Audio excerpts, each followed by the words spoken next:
Hi, I'm Michael Apple for BizNews.com. My guest today joined the DA when he was 19. That was way back in 2002, 20 years ago. He was the DA youth leader, deputy federal chairperson, campaign manager for the DA over several elections. He served as a DA councillor in Joburg, a member of parliament in the National Assembly and NCOP, and more recently the Gauteng Provincial Legislature. Yesterday, the 4th of August 2022, he called it quits and resigned. Mr. Makashule Gana, thank you for your time. What prompted your decision?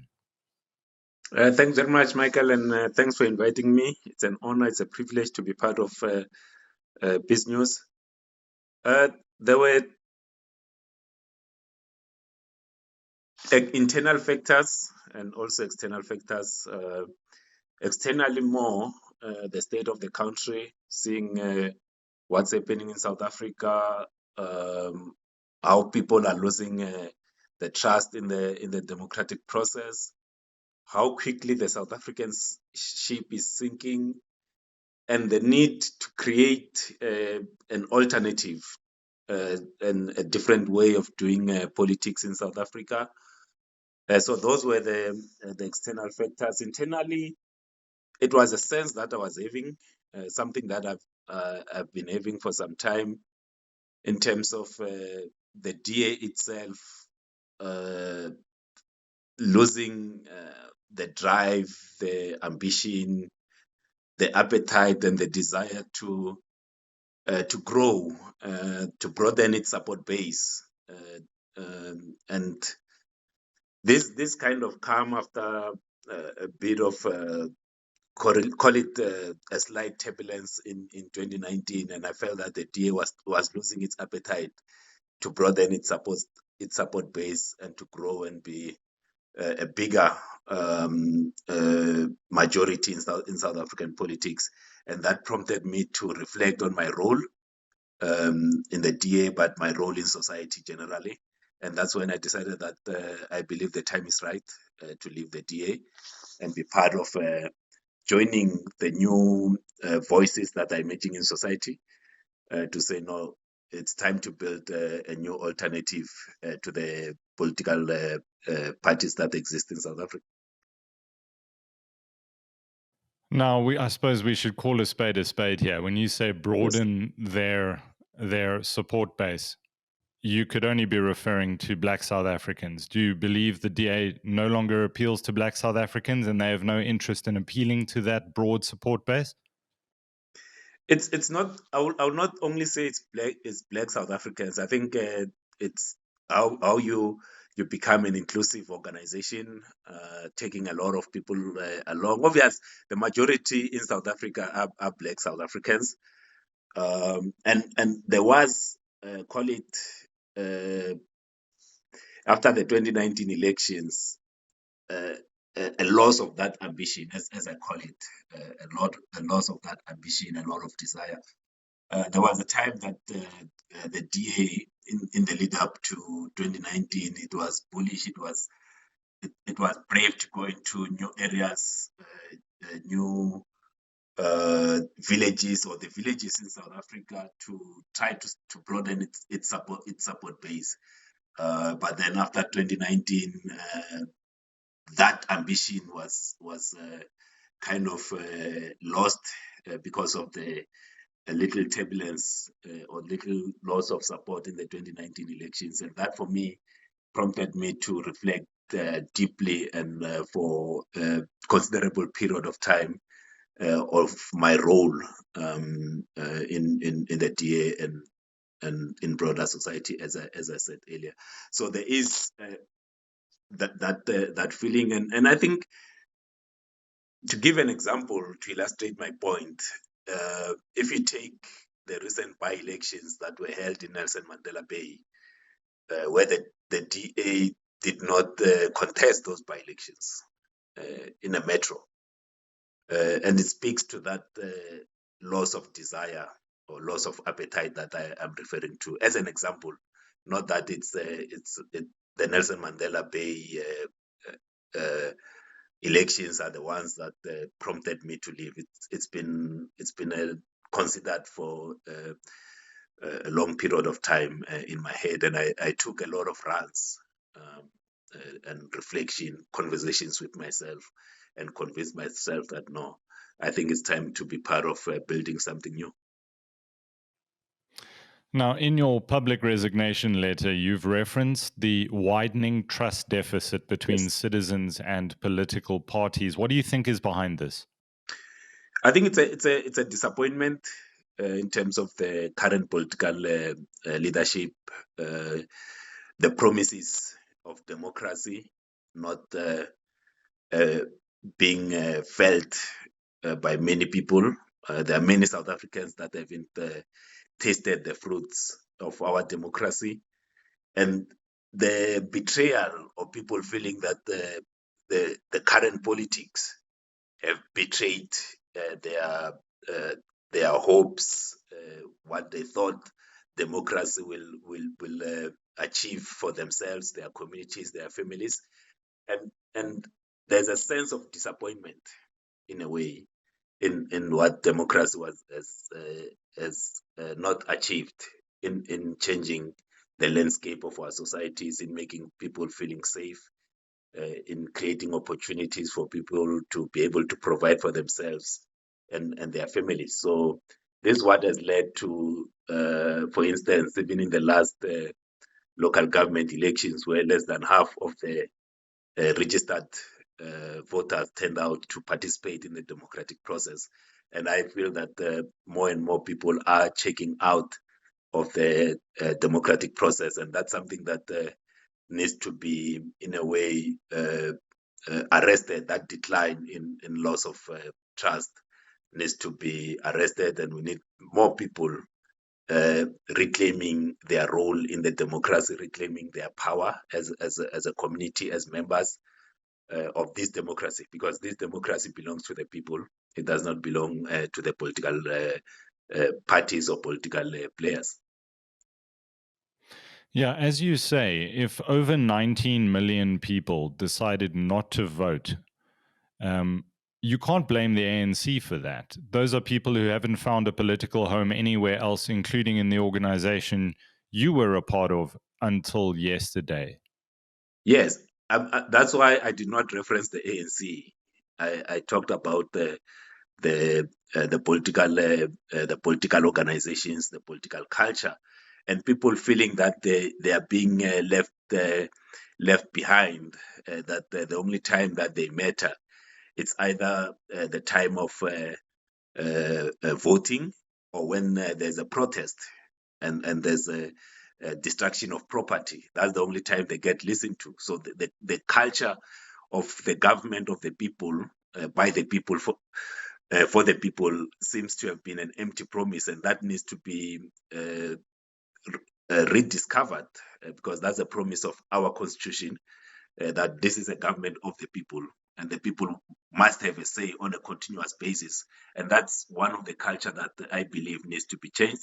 That's why I will not be joining any of the existing political parties, and I believe that the time has come to introduce a new political culture altogether, 28 years into our democracy, because the culture that currently exists has brought us to this place. And I say so knowing very well that I have been part of the politics, but being part of it has helped me to see what is wrong, what could be done, and not that I myself want to be the leader of this new alternative. I believe there are enough South Africans out there that the current culture is discouraging them from participating and leading in politics and in leading society. And I think we need to change that culture, to ensure that we create a better environment where the most capable in society can be able to raise their hand to be able to lead a society. Because I believe there are many South Africans that at the moment lack the courage or have the fear that if they get involved in politics, or if they get involved in wanting to lead their government, because this government belongs to everyone, that their lives will be in danger, that they will be ostracized by their communities and so forth. So we need to change that culture, create a better environment for the best in society to want to come and lead this government. Before we get into what the future holds for you, I just want to latch on to something you said in your letter. You said that the next generation of politics in South Africa must be built on citizen political empowerment, Yes. localized organizing, and participation to elevate local issues. Forgive me, but as an outsider, shouldn't political parties already be doing that, including the one you just left? Theoretically, that should be what is happening. But there's always what I call more an obsession with elections and less obsession with how we communities themselves are empowered to be part of the decisions. I'll give an example, and I've given this example a number of times to say, take one of the big issues in South Africa now. Many of us, yourself included, we don't feel safe. We don't feel safe where we stay. We don't feel safe where we work. We don't feel safe walking on the very same streets that we should be enjoying our freedoms. One of the things is, for instance, you've got a station commissioner, station commander of the police. That person is more scared of the superiors in Pretoria than the community that he or she is supposed to serve, because the community has got no say in the performance, the bonus of that station commissioner. And one of the things that we need to introduce in the new culture, because it's not a culture in terms of politicians, but also in terms of government officials, to say first and foremost, you serve the community, and the community must be involved in whether you retain your position, whether you get promoted and so forth. But you have a situation where there's even a recycling of station commissioners. So if you fail in one community, you are taken out of that community, you are made a station commissioner in another community. So when you fail as a station commissioner, you must go back to the rank that you came from. And you should not be said no, because you were promoted to a station commissioner, you must go up. We need to have that continuous assessment by the community members that you are supposed to serve on whether you continue in those roles or not. And this should extend to school principals, it should extend to hospital CEOs and all senior position government officials that serve communities. The community itself must be involved in their appointment, but also in their continuous performance assessment.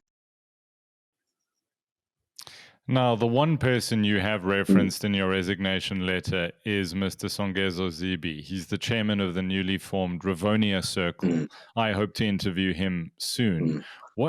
From your understanding, what is the Rivonia Circle, and is that this formation that you're going to be joining? My understanding is that the Rivonia Circle is a think tank. It's playing more a civil society organization, and it must continue playing that role. Rivonia Circle is not the alternative that I'm talking about. The alternative has to contest political power, has to be on the ballot. It must bring together many leaders that currently are scared of being involved in politics because of the environment that exists in politics. And that's what I'll be doing. I mean, like, I will reach out to Songezo because he has written a book. I referenced him because he has written a book and he called it a manifesto. And I'll say to him that you have written a book. You have prescribed what needs to be done. It's not enough for you to make prescription. You must be able to do and realize what you have prescribed. So it's not enough for people to write and to call radio shows and so forth. It's time to roll up our sleeves and do and create this alternative. We all talk about it, whether when we are having braais, when we meet for coffee and so forth, to say no, the current politics have failed the country. We need something else. So many people, many of us have been having these conversations, and I believe it's time that we actually bring it to life. It's not, and take it out of the coffee shops, take it out of the braais and all these areas that these conversations are taking place, and take it to the communities, and let's invite other people to be part of this, because it needs to be owned by the people. It should not be said that no, it's Makashule's party or it's Songezo's party. No, it can't be. It must be the people's movement or the people's alternative, and that's what I'm referring to. So I referenced him because he wrote a book, and he called it a manifesto. So if you write a book, then I'll reference you.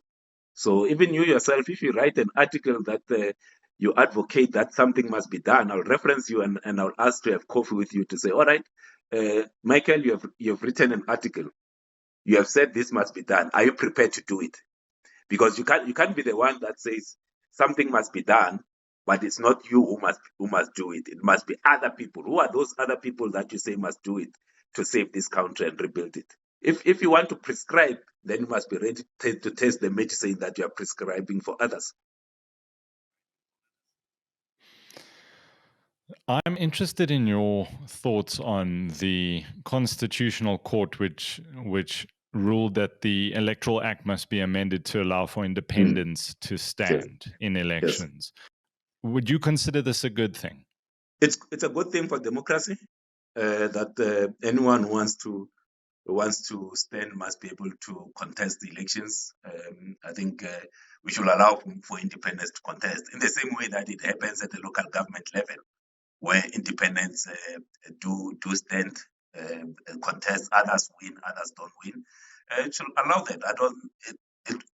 It will do no harm to our democracy. So it should be allowed. I support that. I've spoken to a couple of experts who warn that allowing independents in could allow for the rise of populists who campaign on single basis issues. It could be race, it could be ethnicity, it could be whatever. And that because they're not within a party structure, that there's no way to hold them accountable when they make ludicrous, outlandish, sexist, derogatory statements. That is one area that South Africa needs to be careful about. Your thoughts on that? I don't think those kind of fears are real. We haven't seen it manifest at the local government level.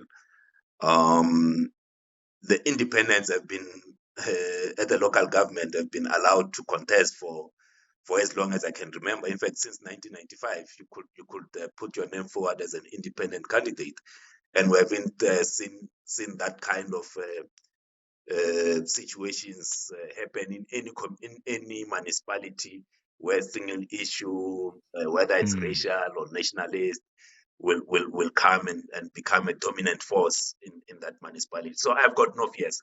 I think at the end of the day, the South African people must have a say on who governs them, and that's how it should be. So I don't share those fears. It hasn't manifested themselves in over 25 years of local government elections, and I don't think it's the kind of thing that you say because you have these fears, then we shouldn't allow independent candidates to contest at the national level. Let them contest, and then let the people choose who their representatives are. What we then need to be able to do is to make sure that we have a much more strong public service, depoliticized, to ensure that when you're a teacher, you must wake up and teach regardless of who the political leader is. If your job is to be a cleaner, you wake up each morning and clean. You're a policeman, you wake up and protect the citizens. You are a nurse, you must attend to the sick. And that's how it should be. It should not be that depending on who the political leader is on that particular day, you decide whether to give 100% effort or not. Because if we have a situation where whether the traffic light works or not depends on who the political leader is, it means that we'll never progress. Because no councillor wakes up in the morning and fixes a traffic light. It's the engineers, it's the people who work for the municipality. So if you decide that no, because today it's the ANC then I'll fix the traffic light. But then if the DA wins or a new movement wins, then I'm not going to fix that. We need to change that culture. That's why I'm talking about the entire political culture, not only at the political level, but also the government officials, the civil servants. We need to change that culture. It should not only our service to the people must not depend on the color T-shirt that one wears. Elections analyst Davy Scholes, I don't know if you saw the tweet yesterday. He said that the list of high-profile DA exits has grown, and it's Lindiwe Mazibuko, Patricia DeLille, Herman Mashaba, Musimaya Mane, Pumzile Van Dam, Bongani Baloy, Athol Trollop, Mbali Ntuli, and yourself. He included me on the list. Now, the media often refers to episodes like this as yet another example of another black leader that has left the DA. Is that how you would frame your exit? I'll frame my exit as after a good 20 years of service to the DA, Makashule Gana leaves to be part of building a new alternative that's going to change the face of politics in South Africa. Makashule Gana is an individual. Because I see the DA's federal chair, indeed. Helen Ziller says, quote, "This is normal in all parties. You know, people come and go. There's nothing that should be read into this." Would you agree with Ms. Ziller? People join political parties.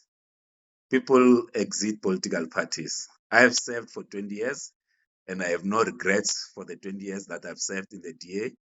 All experiences, good and bad, have helped shape me to be a better organizer, a better legislator, and a community activist that I am today.